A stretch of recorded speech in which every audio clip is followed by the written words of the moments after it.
AT Awareness Day. So we're looking to make a big media splash and every year continue to grow its presence, and the hashtag will never change for the continuity, as we continue to pass these resolutions. So, and this year there will be a resolution in both.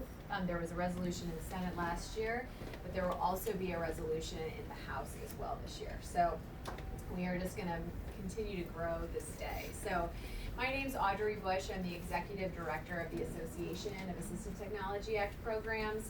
We represent state Assistive Technology Act programs, and I'm one of the CCD co-chairs of the Technology and Telecommunications Task Force. And my fellow co-chairs also include Joe Nara from Perkins School for the Blind, and also Eric Buellman with the National Disability Rights Network, who is not with us today due to illness, but he also is a co-chair. So, and today we come together to really discuss community living, employment, and health and wellness.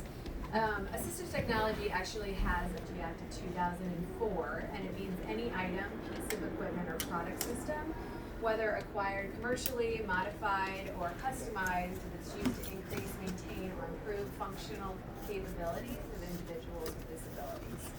So different disabilities require different pieces of assistive technology.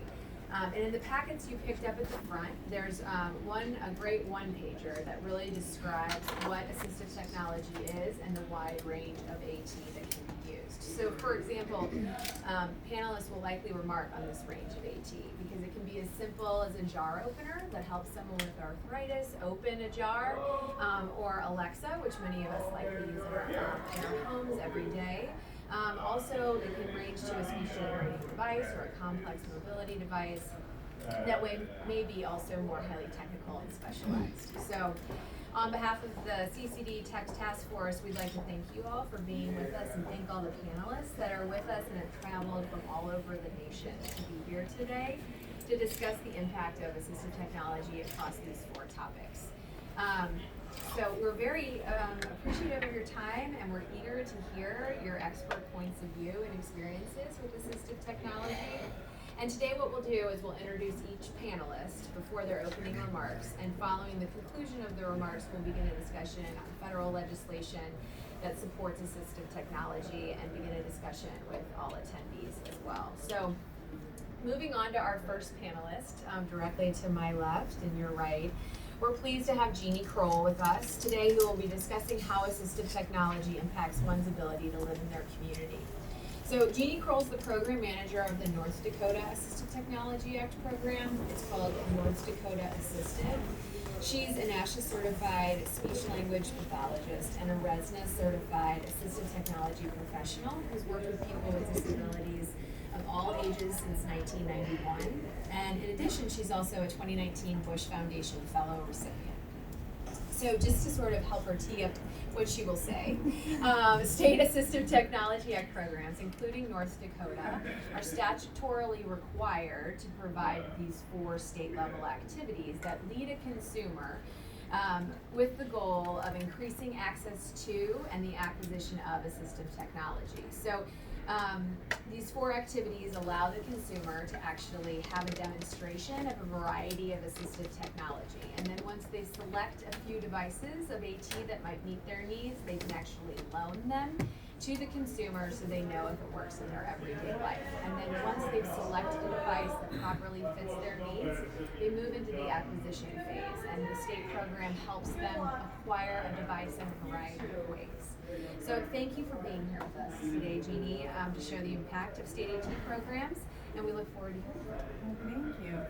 And as she said, my name is Jeannie Kroll, and I work with North Dakota Assistive, and we are the state's Assistive Technology Act program, and we're one of 56 programs that, as Audrey said, are state and that each state and territory is statutorily required to have. And each program serves individuals with all disabilities and all ages, and those experiencing the effects of aging, to help them live, connect them to assistive technology, life-changing assistive technology, to help them live, learn, work, and play. And I'm going to talk to you today about the community living part of that and how assistive technology can benefit. But first, I want you to imagine that you have ALS, or you were paralyzed in a car accident, or you have a grandparent maybe who has multiple disabilities. And now it's being decided for you that you now need to go live in a nursing home or a more restrictive environment. Now in North Dakota, the average cost for a nursing home stay for 1 year is over $110,000. So most likely you're going to lose your home and the way that you've known, the way of living that you've ever known. Now we hear stories like this all the time in North Dakota system. And I'll never forget 15 years ago when a woman came into our center and she saw this medication dispenser, and after she found out what it did, she started crying and said, you know, I never would have put my dad in a nursing home if I would have known about this device. And because the only reason he was going in that nursing home was because of medication mismanagement. And really at that point in North Dakota Assistive, we really realized that there's no wrong audience for us to tell our assistive technology story to. Because everyone in their lifetime is going to need assistive technology, or they're going to know someone who needs assistive technology. But the trick really is to know about it before you need it, before you make a life-changing decision like going into a nursing home. So what kind of assistive technology can help someone stay at home and be independent? I brought today that same medication dispenser we were just talking about, and this device has 28 spaces and up to 4 alarms a day. As a care provider, you load it up and lock it up, set the alarms, and the individual pushes back the door when they hear the alarm and takes the meds. It's as simple as that. And as a care provider, you can come back in their home and check to see what places they've missed and then take the next steps. Now, at North Dakota Assistive, we've been working with this device for over 17 years. And my favorite story is the family that came back to us 10 years ago and said, our mom is still in her own home because of this device, and after 10 years. And can you even imagine how awesome that is to be independent for that long? And then think about the cost savings after 10 years with these rates and how amazing that is. And so the next device that I brought for you is the Amazon Echo, which again, I think you just referenced that. And this also is a smart plug. And with this device, I can plug in lamps and fans and control them with my voice. And with the Echo, I can also control smart fans and smart ceiling fans and door locks and all kinds of things. And for me, this is super convenient, and I have it in my own home. But for someone with a disability, this stuff makes things possible, especially for somebody with physical disability. Not only can they control their environment, but they can enjoy their environment, and that's what's really cool. And in addition, we can also use this smart technology for home monitoring. And this little setup here is about $50. This is a motion detector. We can use cameras too, but this is a little bit less invasive. And you would put this motion detector by the fridge or bathroom, somewhere where your grandparent, for example, has to frequent. Because we don't always know if they're going to be able to push that emergency alert button, right? You hear stories all the time. And this way, every time they pass, they're getting, as a care provider, you're getting a notification on your smartphone. And so as long as you're getting notifications, it can be, you know things are probably going okay. If you stop getting those notifications, then you probably should give this person a call or go visit. So whether you're living next door or you're living 2,000 miles away, this can really give you a peace of mind as a care provider and let that person stay in their home just that much longer. The last thing I brought today was this awesome spoon. It's probably one of our favorites at North Dakota Assistive. And this allows me to eat no matter what position I have my hand in. So it's giving independence for people who weren't able to eat before, ever. Or maybe somebody was in a car accident and now they're able to feed themselves for the first time. And just think about what it would be like to have somebody feed you again at this age, and how that would feel, and the dignity that might be lost because of that. Can you show it again? Yeah, sure. Pretty cool, right? See, I gotta wait till it warms up there. Okay. Isn't that awesome? Wow, it's pretty cool. And for those of you who are having a hard time seeing, it's basically bending. It has a gyroscope in it. So it's bending to my will, so to speak. So this technology really just scratches the surface on what's available for individuals to stay in their home and to be independent. And so how do we as state-assisted technology programs get this technology to individuals? Well, we do it in a variety of ways, and at North Dakota Assistive, we say you can use this a little or a lot, and really come in at any point along the continuum of our services and get help. And for example, a person, and Audrey kind of alluded to this, but a person would call us or email us, for example, and say, my mom has all these difficulties and I want her to stay in her home, and what do you got? And we get that question a lot. And so we'll invite her to our center and go over, do a demonstration and go over her needs and match assistive technology to those needs. If they can't come to our center, we can video conference into their home with Zoom or something, and then, or we might be able to go see her, just depending on the situation. And then they might want to try some of that equipment in their home through our loan program. But then, once they've decided what they want, how do they get it? And as State Assistive Technology Act programs, we have several different types of acquisition or ways to acquire devices. And one of our programs is our device reuse program, where we have used equipment where people can use that for a longer term. And then we also have a website listing where people list equipment they no longer need, and where others can then use it or look in that list and find what they need. One of our other funding vehicles is a 2% fixed rate financial loan program, where individuals can get loans, financial loans up to $50,000 to help them buy modified bands and hearing aids and modifying their house, door racks, things like that. And these are guaranteed loans, so even though you couldn't go into a bank maybe and get a loan, you might be able to get a loan through us. You just have to demonstrate the ability to pay it back. So, as I close, I want to ask you, what do you think the value of independence is for individuals that we've worked with as state ATI programs? Well, the consensus in North Dakota is that independence is priceless and should be pursued at all costs. And since 1988, the Assistive Technology Act programs have brought the priceless gift of independence to thousands of people across the nation at an incredible return on investment for people with disabilities in local, state, and federal governments, and we're just getting started. And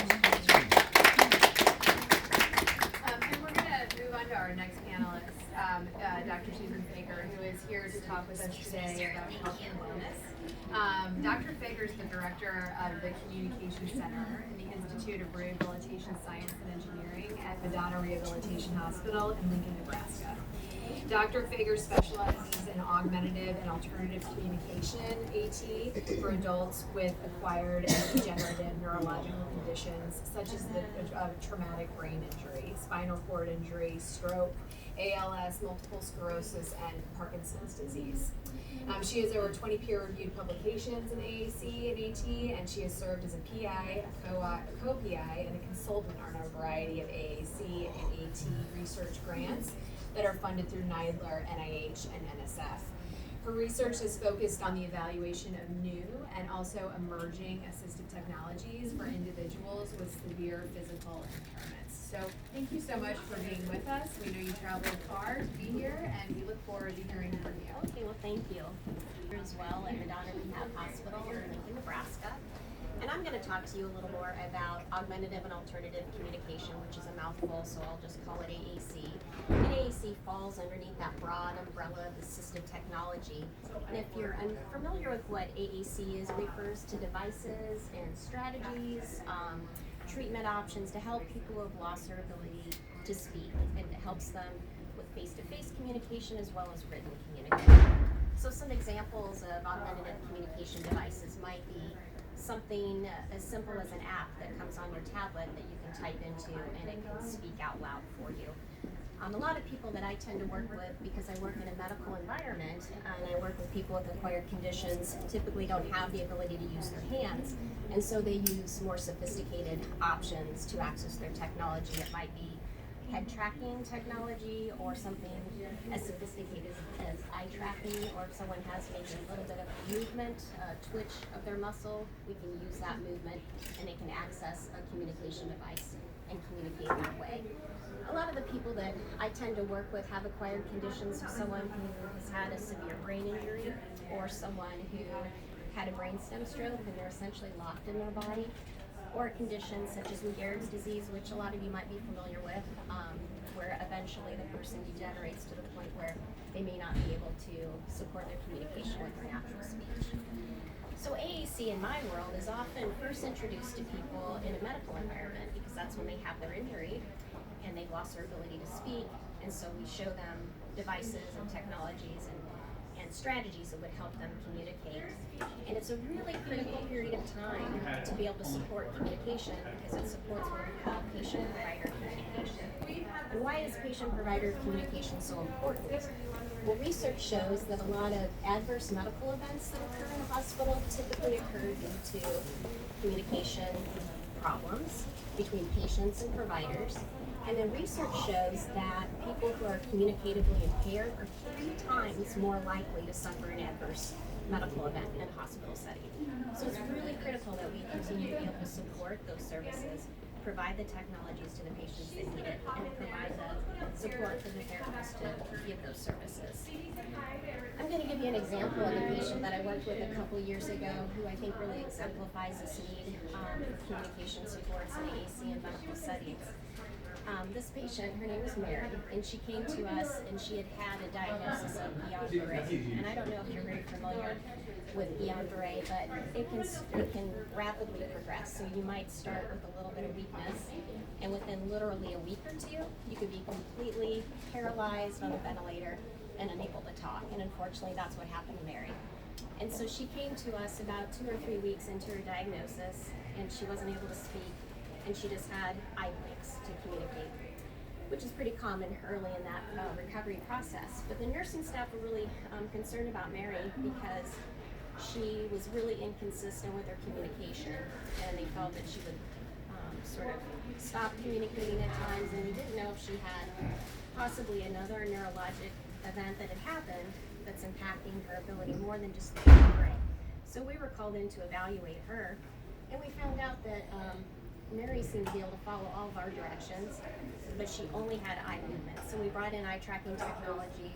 She quickly learned how to use it, and we set her up with a communication display, and she immediately went to pain.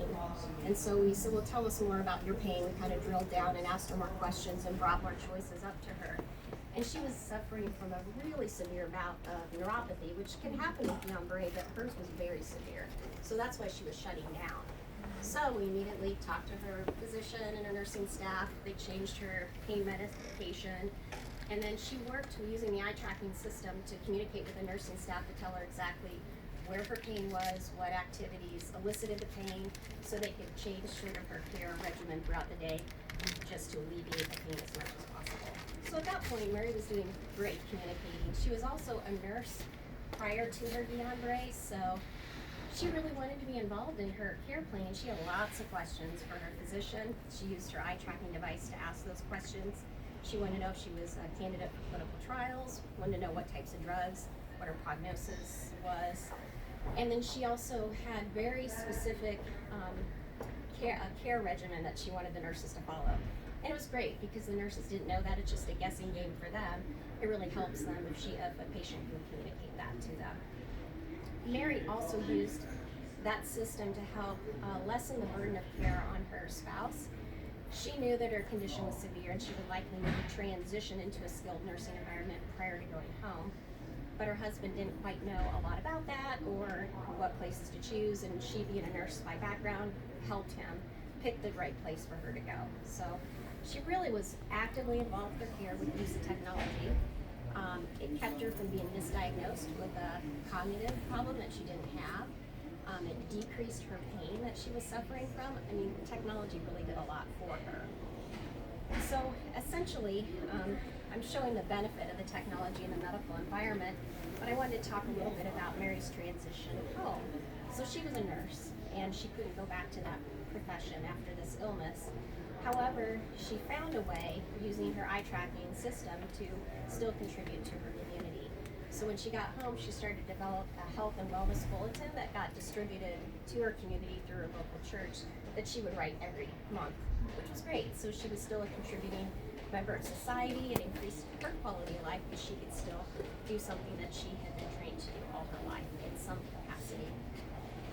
So AAC, it not only helps It can reduce potential adverse events in a medical setting. It can reduce misdiagnoses. It reduces the burden of care. Honestly, when a patient can tell you what they want, life is a lot easier for everybody. Everybody's a lot happier. And then it also obviously has a really strong impact on quality of life. So we've got all this great technology and we have support for services, which we always need to have, and it's terrific.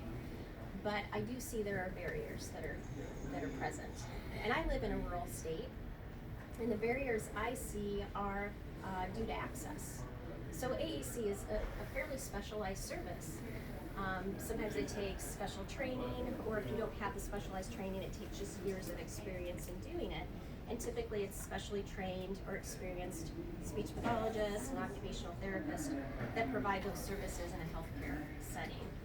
So I'm from Nebraska, and I don't know if any of you are familiar with the state, probably not, it's one of those flyover states. But the two big cities, Lincoln and Omaha, are in the eastern part of the state. And then there's 8 hours of driving that's all rural communities. And you can probably relate being in North Dakota. So there's a lot of rural areas. We have great care providers out there, but the speech pathologists and the occupational therapists out in those communities have to be generalists because they have to know a little bit about a lot. And so when they get a patient that have high needs like Mary, they're really, it's deer in the headlights, it's difficult for them. They may have had a class in college, but they just don't have the expertise. I see telehealth as a potential opportunity to increase access to those services. And right now there's inconsistent funding support for those services, particularly for therapies. But I see that as an opportunity to not only bring the services to people in rural communities, but also to build the capacity of the care providers there. So if someone can consult with me for an evaluation, some follow-up, some initial training, we have excellent professionals in those communities then that could pick it up and then fill in that gap for those patients. So telehealth is an area that I've over the years been an advocate for, and it'd be great. That's the one area that I think we're lacking, and that's where we can get these highly specialized and really critical services to people. So in a nutshell, that was what I was going to talk about with AAC. Yeah, thank you so much. That was wonderful. So our next panelist is Kate Cadillac from the Perkins School for the Blind, and thank you so much for being with us today, Kate. Kate lives in Waterton, Massachusetts, and is the Associate Director of College Success at the Perkins School for the Blind, and which is a 9-month residential program for college-bound high school graduates with visual impairments. She has nearly a decade of experience as a certified teacher of students with visual impairments and holds a Bachelor of Arts degree in psychology from Wright State University and a master's degree in education from the Teachers College at Columbia University. Kate became unexpectedly blind at the age of 15 and believes that technology has the potential to be the great equalizer for individuals with disabilities. And she's committed to promoting the philosophy at every opportunity through advocacy, curriculum design, teacher trainings, and her daily work with students. So thank you so much, Kate, for being with us today, and we look forward to hearing from you. Thank you. Good morning, everyone. Again, my name is Kate Cadillac. I live in Watertown, Massachusetts, and I'm the Associate Director of College Success at Perkins School for the Blind and a certified teacher of students with visual impairments. I appreciate being here today. So I'd like you to imagine pulling up to a library that once inside would give you access to books and other resources that are really links to endless information about things you want to know or even do. Novels of every kind, poetry, art, history, culture, hobbies. At the library, whatever information you want can be yours. Only just as you approach the entrance, you find that the doors are locked and you're the only one who can't get in, the only one who doesn't have access. That's how I feel when I encounter a website that isn't accessible with my screen reader, or when I come across technology that I can't access non-visually. When I was 15, I had perfect vision and I could get into any library. But one day I became very sick, meningitis, and I went totally blind unexpectedly.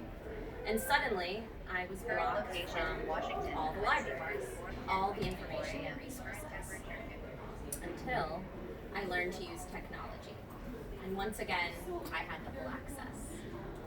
I've read that the average person with typical vision uses about 3 devices each day, and that might sound like a lot to you, but I have 6 with me just right now, each acting as a key to unlock all that information and possibility. I have a smartwatch and phone with text-to-speech and touchscreen navigation, which I use to manage my calendar, respond to emails. I even use them today to call an Uber to get audible walking directions the rest of the way to find this building in addition to the transportation. My headphones, Bluetooth, and wired, they allow me to hear the screen readers on my devices while giving me the privacy of being the only one to listen. My portable keyboard makes typing on touchscreen devices more efficient.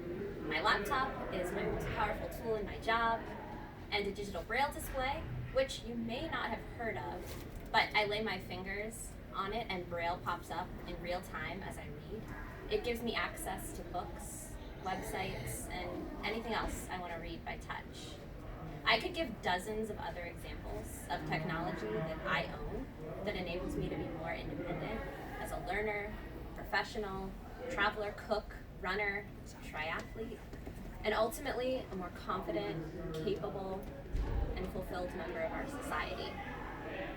With every year that passes since I've been blind, I find that more websites, apps, and devices are becoming accessible. And every time that happens, I'm able to have just a little bit more information and resources that lead me to be able to do just a little bit more with my life. When I and others who are blind can access a website, we can find something as important as a job or as basic as a recipe. When I can use an app to call an Uber, then I can get out of my apartment and I can live my life. It's that significant. When I have technology accessible to me, I have independence and opportunities. Eventually, technology that is accessible to all will be the great equalizer for people with disabilities. I teach this philosophy to my students so they understand the power that technology has to help them find their own versions of success. Last year, I had a 17-year-old student who had begun losing his vision in middle school. When he graduated high school, by that time he had never been taught to use a computer and do some of the most basic of things, like send an email or take his own notes. So there was no way that this intelligent and capable young man who just happened to be blind was going to become a college graduate or enter a career. Not because of any limitations on his part, but because he hadn't been given the tools or the training to reach his potential. He needed to learn technology. So at Perkins, we taught him. We gave him valuable skills that are essential for higher education as well as employment. And you want to know where that student is now? He's in his 2nd semester of college, taking 4 classes towards earning a degree, which will ideally lead him to the profession of his choice. In addition to his academic gains, his technology skills also open doors for his social and emotional well-being. He learned to access websites, apps, and devices to help him enjoy just being young and with a whole hopeful future ahead of him. These are just a few examples. But imagine if we hadn't unlocked the library doors for him. Imagine if we had kept all the information, resources, possibility, and independence from him. Where would he be? Still waiting to get in. To deny equal access, it isn't right, it isn't fair, and it isn't just. We have made progress, but even so, there will be times for him, for me, and for other people who rely on accessibility to live our best lives, when we will find ourselves once again locked out, waiting for access. The Department of Justice and the courts have affirmed that Titles 2 and 3 of the Americans with Disabilities Act require websites to be accessible to people with disabilities.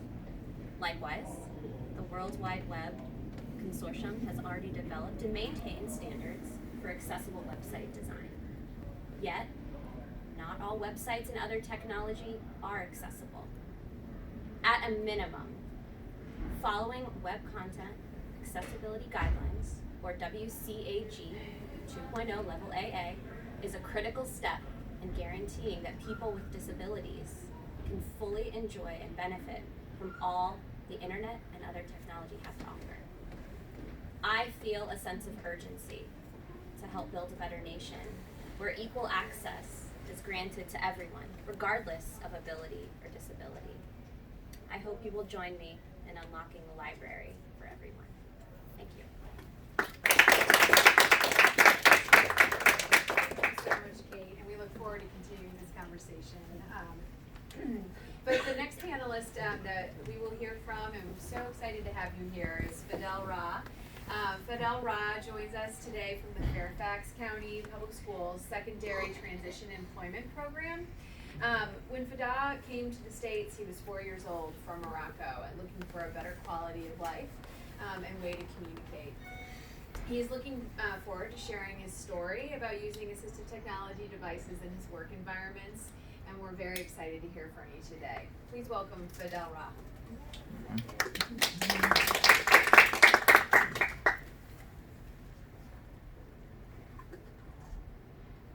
Hello, my name is Fidel Raja. I am 20 years old, and I attend the STEP program at Fairfax County Public Schools. I took off from work today to tell you how my assistive technology devices help me participate at work, and what my life and job would be like without it. For one thing, I wouldn't be communicating with you all right now. Some people may look at me and think that just because I cannot feed myself or speak using my mouth, that I cannot work like you. This is not true. With my devices, I can go between the keyboard for speaking, the computer, and even make phone calls and text my friends and supervisor. While you may type with your hands, I type with my eyes. I access controls on my screen to use the same Microsoft tools like when writing my resume and filling out forms. But instead of signing with a pen, I use Adobe Fill and Sign to add my signature. Let me tell you about the device you see in front of me. I use a PRC Accent 1400 with new voice software. Everything on my device is controlled by eye gaze technology. I no longer have to wait for someone to ask me questions and guess what I have to say. My device gives me a way to ask my own questions to co-workers and friends and chat about anything I choose.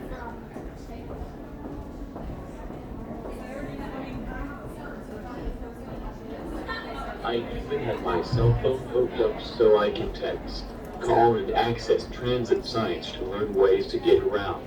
I love listening to music and checking out who won the last soccer game. My current job is at the Mount Vernon Healthcare Center. My current job is at the Mount Vernon Healthcare Center.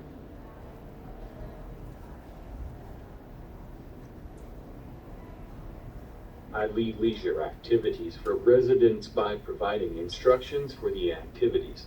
I encourage and talk to everyone. I sometimes tell the residents about the scores for the football games. Without my device, I would just sit there and do nothing.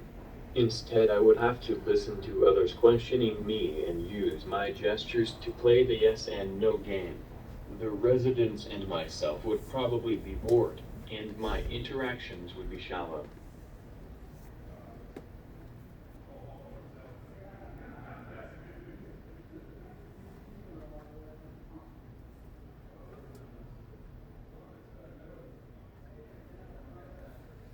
I might also be ignored by others. Prior to working at the Mount Vernon Healthcare Center, I worked at the National Science Foundation. It was an exciting challenge for me because I had to learn how to use a new technology to complete my job. I had to adapt to using Adobe PCI Plus. The camera bar attaches to the monitor, and then to the laptop using a USB. This system gave me full control of using all computer controls. This let me get through a lot of data entry in the NSF database.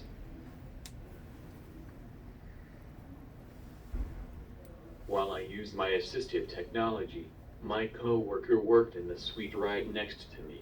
Same job, different ways to access. If I did not have my devices, I would not have been able to do my work and share my ideas with others. I might also then work from home and have no interactions with others. I might also then work from home and have no interactions with others. I might also then Instead, my assistive technology lets me work on site. For people with no special needs, I want you to imagine a simple gesture as scratching your nose with your finger. It is indeed very simple and you can do it without thinking about it. Now, put yourself in a situation where you are not able to use your hands to reach your face. You cannot use your hands to point the itchy area. How will you communicate to others this request? The use of an eye gaze device is a lifesaver. It takes a few seconds to express a need that will be impossible to communicate otherwise. I may still be waiting for someone to ask me the right yes and no questions. Thank you for listening to how my assistive technology makes me part of the competitive employment workforce. My assistive technology has changed over the years. My assistive technology has changed over the years. Who would have thought that I could carry my new iPlus and just plug it into any Windows 10 computer and have instant access to a computer and Who would have thought that I could carry my new iPlus and just plug it into any Windows 10 computer and have instant access to a computer and the internet? In class we learned about having an elevator speech ready to go. Since I take elevators a lot, here in mine, my name is Fidel Raja, and I work with technology. My passion is cybersecurity.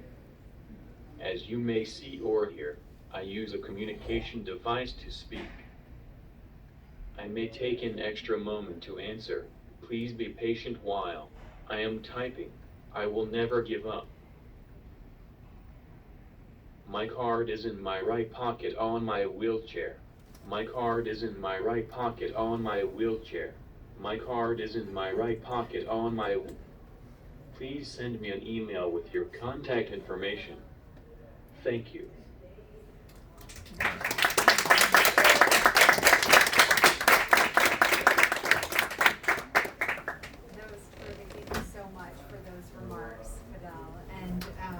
We look forward to talking with all of our panelists now, and we would love to hear from the audience if you have any immediate questions.